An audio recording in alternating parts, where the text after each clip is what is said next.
Shalom, shalom. Shalom. The water, y'all, about Shemel Shafi giving us the spirit of this lesson. Before we begin, I want to give all praise and glory to Yahweh, Ba'ashem, Yahushai, Ba'ashem, Rachakadash. Double honors to our teachers, the head apostles and elders of Great Millstone, rule well and teach sound doctrine. Shalom, shalom to the hopeful elect. Lord willing, this lesson will be edifying. We're going to go into some prophecy. Wars and rumors of wars. America's on the brink of destruction. And you heard it through the mouth of the prophets. So, Lord willing, this to be edifying. Can you get that Jeremiah, Baba Kusha? This is Jeremiah chapter 28 and verse 8. It says, the prophets that have been before me and before thee of old prophesied both against many countries and against great kingdoms of war and evils and of pestilence. Right. That's what the Lord does before a catastrophic or life-changing event. He sends his prophets out to warn the people. The great kingdoms such as, this one, America, great in wickedness, and wars and all the evils that's coming in the earth via Jacob's trouble and the pestilence as well. And I'm going to read a couple points in this article. It says, UN chief sounds nuclear war alarm. It says, Antonio Guterres has warned that the risk of a catastrophic conflict is at the highest level since the USSR collapse. And I want to read this quote. Lord willing, I'll put this in the next article I use in the description. It says, humanity is on a knife's edge. Guterres says in a recorded speech presented on Friday at the annual Arms Control Association meeting. The risk of a nuclear weapon being used has reached heights not seen since the Cold War. So, we can get that Matthew 24. This is Matthew chapter 24 and verse 6. It says, and ye shall hear of wars and rumors of wars. See that ye be not troubled, for all these things must come to pass, but the end is not yet. Right. So if you, precept upon precept, line upon line, to get the context and the full understanding, the disciples were asking Yahushua, what were the signs that we need to look out for your coming. As a matter of fact, can you go back up real quick to that? Let me see. In 26.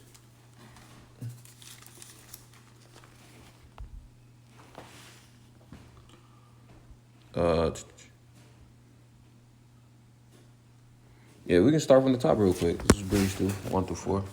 This is Matthew 24 and 1. It says, and Yahushua went out and departed from the temple, and his disciples came to him for to show him the building of the temple. And Yahushua said unto them, see ye not all these things? Verily I say unto you, there shall not be left here one stone upon another that shall not be thrown down. Right. What was he doing? Prophesying. He knew that all these kingdoms had to be destroyed in order for the kingdom of heaven to be established. But in his due time, in his due season. Keep going. Verse 3, it says, and he sat upon the Mount of Olives.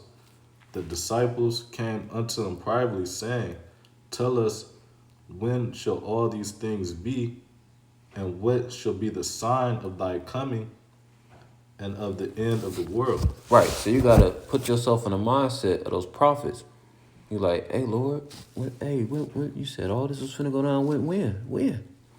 And we know now, through, at that particular time, 70 AD had to happen. It was a lot of prophecies that had to happen.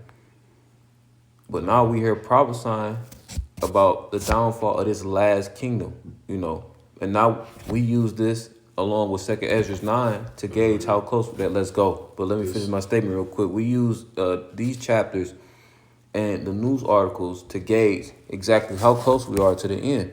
Because when Yahushua was breaking this down to them, they didn't completely understand. Now the spirits of those same prophets are back fulfilling their lot.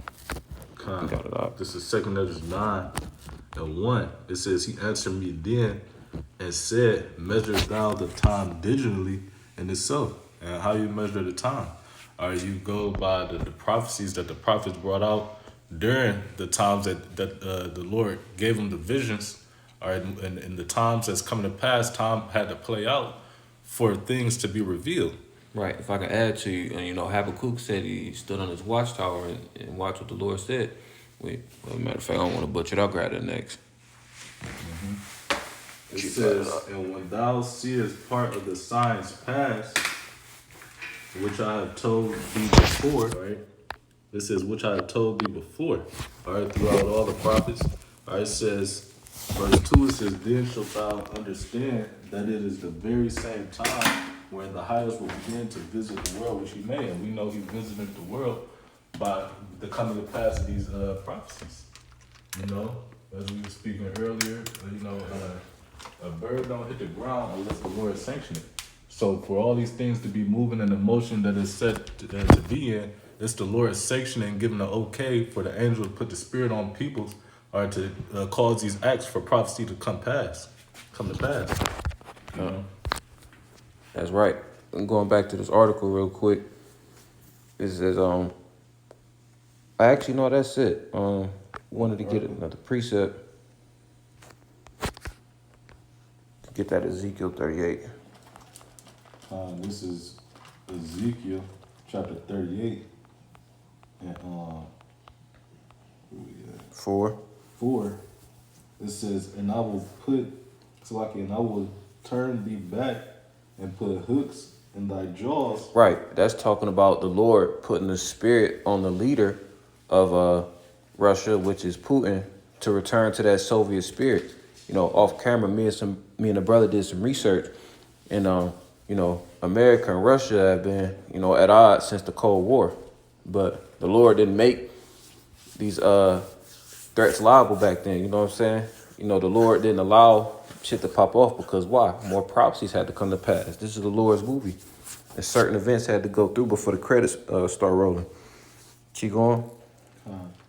It says, and I will turn thee back, Ezekiel 38:4, it says, and I will turn thee back and put hooks into thy jaws, and I will bring thee forth, and all thy army, horses and horsemen, all of them clothed with all sorts of armor. Right, and that's being parabolic in a sense. This means Russia is getting ready for war. Go ahead. It says, even a great company with bucklers and shields, and all of them handling swords. Right. That's pretty much the point. The Lord is working on the minds of the rulers. Matter of fact, I grabbed that. Was that Proverbs 21? I got that right here. This is Proverbs 21:1. It says, the king's heart is in the hand of the Lord. Right. And that word heart is la, the king's mind.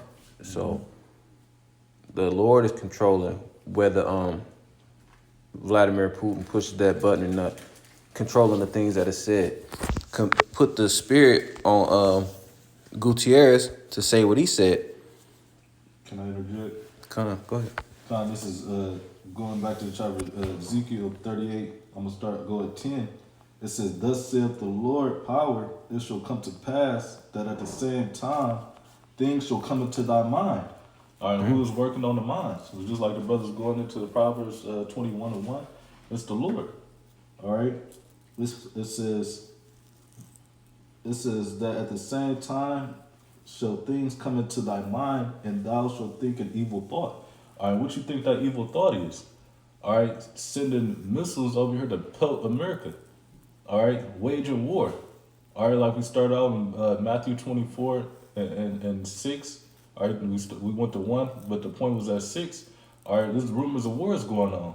Not just only over here on the West, but we already had the wars going over with Russia and Ukraine, Israel and Palestine. But going back to the Proverbs 21:1 for the brother, this Proverbs 21:1. It says, the king's heart is in the hand of the Lord as rivers of water. Yeah, right. So just how analogy-wise, like how rivers is really no set direction on how the river flows, that's how Yahweh Shem Yahushua is going to work on the king's mind. One day it could be fine and dandy, then the next thing you know, Yahweh Shem Yahushua put the spirit on Putin to push that button and send them nukes. And oh, go ahead. Salakia. So like it says, and he turneth it whatsoever he will. That's right. Because Psalms 115, the Lord sits in the heavens and he does whatsoever he pleases. Can you get that Jeremiah 51? Get the Jeremiah 50 first, Baba Kushai. This is Jeremiah chapter 50. Yeah, we'll get started really 9. And verse 9. All right. It says, "For lo, I will raise and cause to come up against Babylon an assembly of great nations." Right. And the Lord mustered the host of the battle. So the Lord is going to cause Russia and their allies to come up against America, excuse me. And that's why it's completely, what's the word I want to say? That's why it's vital for you to understand the prophecies and how things went down, because ancient Babylon was taken out during a surgical strike, going to the history of Daniel 7 and do a little bit more history, the whole book of Daniel, but, see how the empires transferred power. And Babylon, it's not going to be taken out by thermonuclear destruction like America is.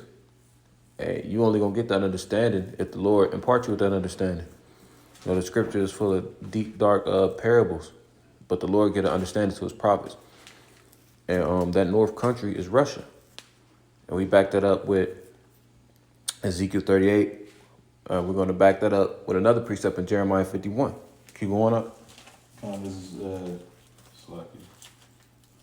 Jeremiah 50 and 9. 9.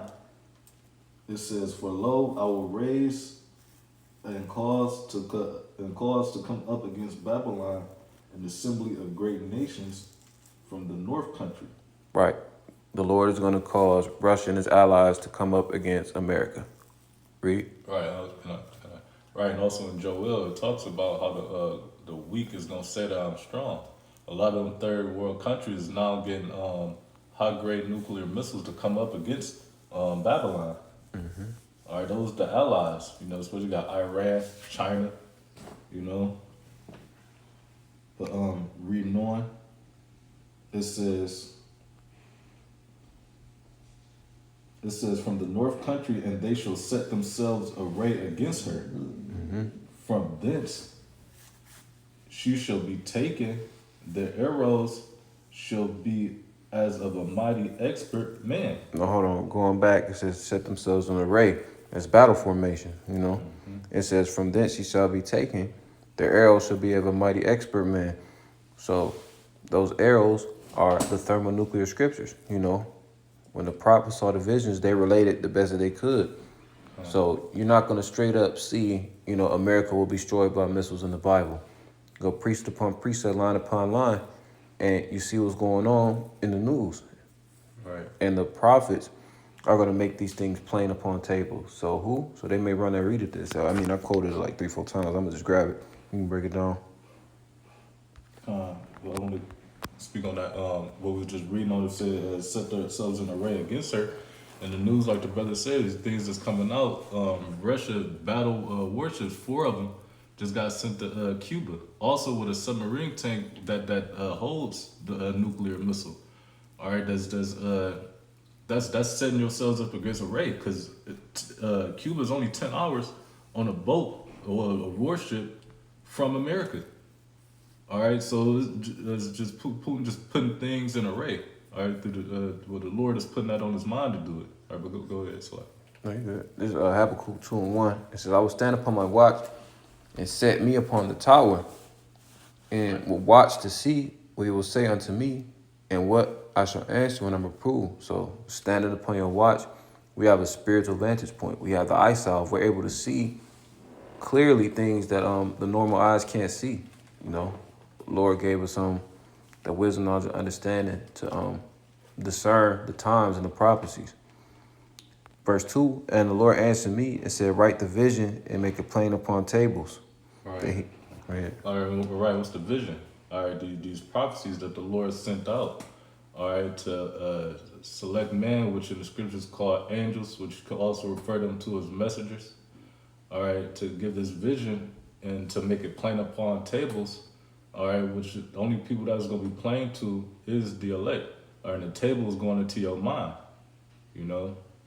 And we coming out, you know, putting it on here via YouTube, which is the unicorn, for others to watch, you know, and be edified and learn what's to come, so they can hide for this incoming danger, you know. Back in that, well, actually, matter of fact, we can go to that Jeremiah 51. This is Jeremiah. Let me start at You start at 1, read to 3. chapter 51 and verse 1. It says, "Thus saith the Lord power, behold, I will raise up against Babylon." Right. The Lord, again, I'm expounding on Jeremiah, and he's going to raise up against Babylon. He's going to muster up the host of the battle. He's going to send. I've been holding that for you. Let's go. Grab it. We've been quoting it. This is Isaiah 13:4. It says, "The noise of a multitude in the mountains, like as of a great people. A tumultuous noise of the kingdoms of nations gathered together." It says, "The Lord of hosts mustereth the battles, of the battles." All right, and the Lord of hosts, when you go into the word hosts, is armies. All right, so the scriptures talk about how the Lord ruleth in the kingdom of men. All right, so right now, all right, the Lord is mustering the host, all right, which is all the nations that's coming together to gather against, you know, Babylon for war, or World War III, you know. And, you know, mustering, going back to that Proverbs 21 and Ezekiel 38 that the brother talked about. The Lord is putting it on the minds of these different leaders. So, going back to the Jeremiah 51, Bible Sean. Jeremiah 51, and 1 again, it says, "Thus saith the Lord, behold, I will raise up against Babylon and against them that dwell in the midst of them that rise up against me, a destroying wind." Right. Hold that thought.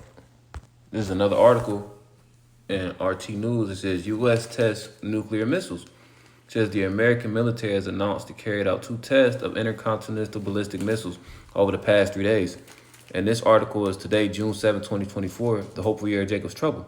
This is over the past 3 days, describing the launches as routine and unrelated to world events. That's full of shit.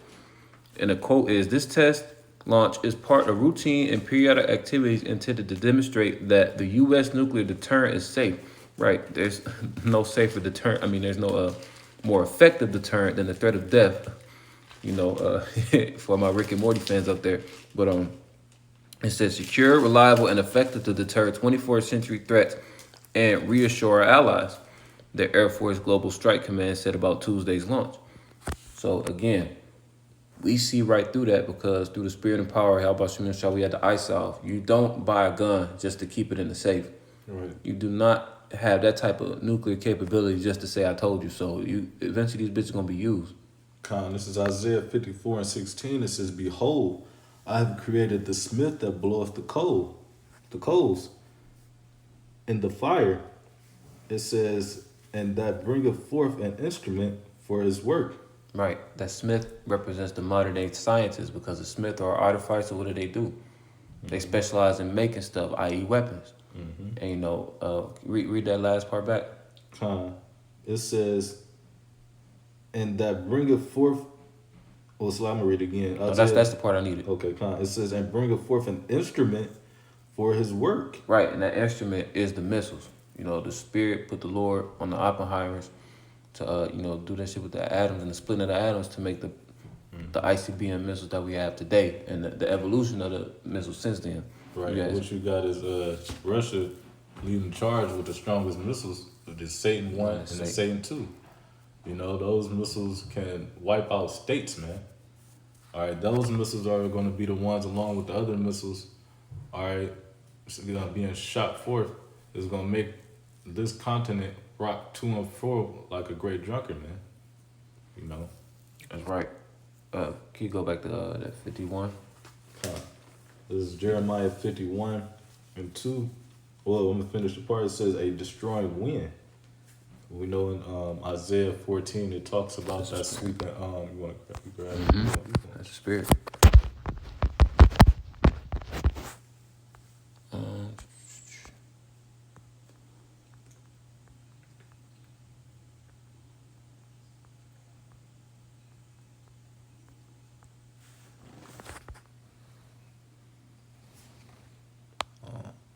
shit. What happened? You straight.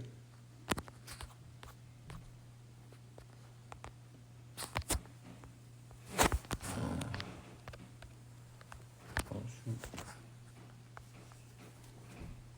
That bezel. I'll just look up bezel in this one. That's what I like about this app.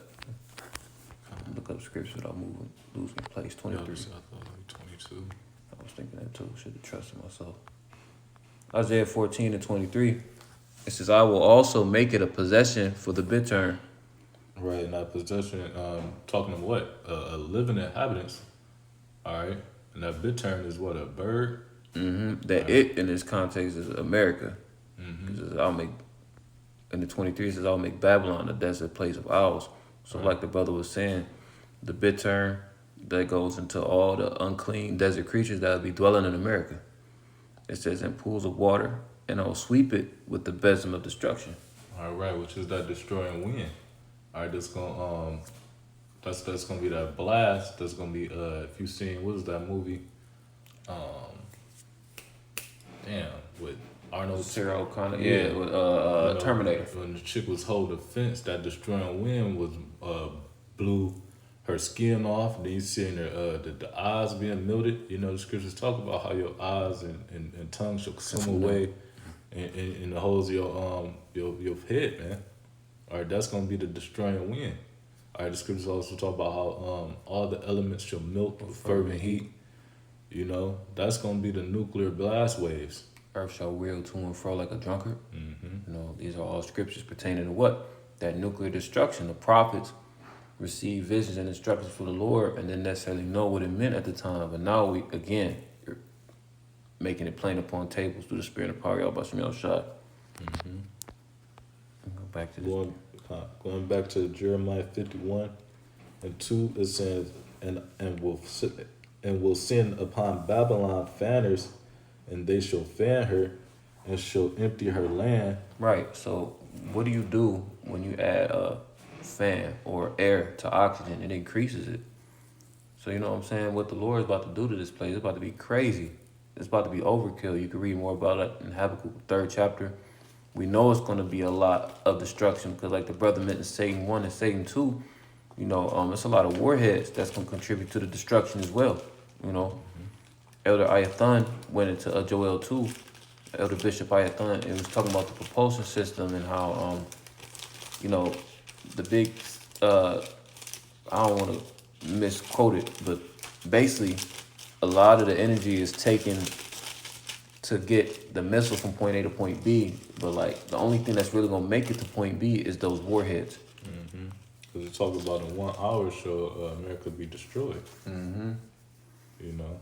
Yeah, that's most of the damage is gonna be done from the millions of warheads. It says, and I will. Oh, so like, you asked me. I was looking for this Micah, but we'll go back. All right. Jeremiah 51 and 2, it says, and will send unto Babylon fanners, and they shall fan her, and shall empty her land. For in the day of the trouble they shall be against her round about. Mm-hmm. Against him that bendeth, let the archer bend his bow. And That's pretty much it. That's 151 to 1. Speaking of archer and bending the bow, I'm gonna grab that. The second Ezra, I believe, 16:32.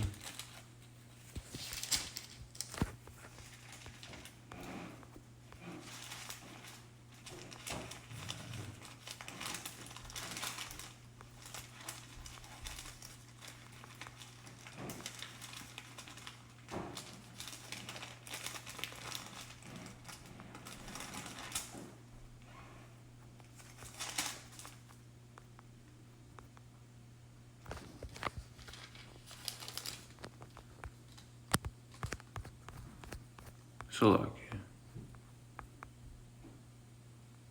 Second Ezra 16 and 13. I don't know where I got 32 from. I started at 11. It says, the Lord shall threaten, and who shall not be utterly beaten to powder at his presence. And right, and you go into that word threat, it basically means provoke. You know, because the Lord doesn't make empty threats or promises. And who shall not be utterly beaten to powder at his presence, pulverized. Verse 12, it says, the earth quaketh and the foundations thereof. The sea arises up with waves from the deep. What's going to cause that? The missiles. And the waves of it are troubled, and the fishes thereof also, before the Lord and before the glory of his power. For strong is his right hand that bendeth the bow. His arrows that he shooteth are sharp. So, you want to say him? I mean, yeah, the arrows you shoot are sharp, meaning direct, on point. I mean, they not gonna miss. Say that next. Okay, Yep, and it shall not miss when they begin to be shot into the ends of the world. That right hand represents strength, and Yahweh Shai, Oh, and, go select it. no, you good. And this was prophesied way, way, way before it happened. That's what prophecy means. Pro means before, and fasad means to speak.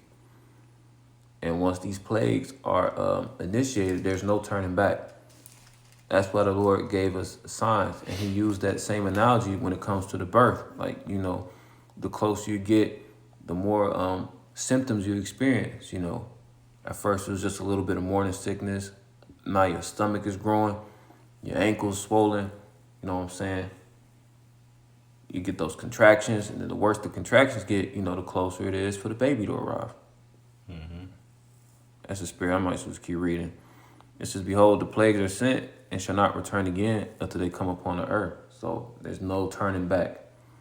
And these plagues consist of, one of the plagues of the Yahweh Bashim Yahushai is the missiles.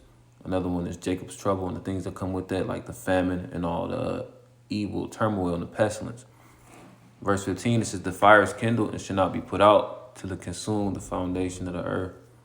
Like as an arrow which is shot of a mighty archer returneth not backward, even so the plagues that shall be sent upon the earth shall not return again. So Yahweh Bashim Yahushai set these things in motion. And there is no turning back. Jacob trouble is on the horizon. The mandatory implementation of the Sihip is on the horizon. World War III is on the horizon. And the prophets are here to warn you through the Spirit.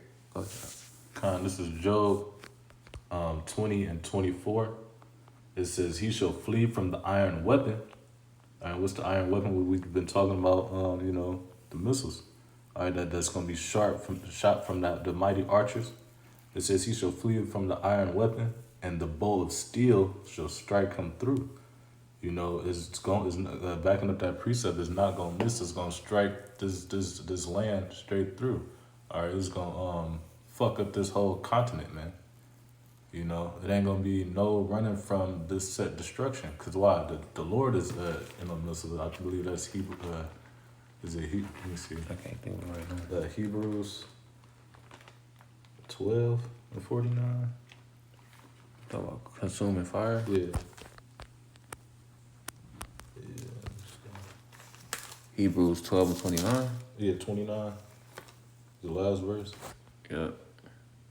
Yeah, it says, it's Hebrews 12 and 29. It says, for our power is a consuming fire. All right, so the Lord is in the missiles. The Spirit is in the missiles. Why? To give destruction and judgment to the wicked. All right, that's Revelations 14 and 9. Everybody gonna drink of the wrath of the Lord, man. All right. That's right. And And with that, Lord willing, this lesson was edifying to the Lord's elect. Until next time, we'd like to say Shalom. Shalom. Yahweh Mahar.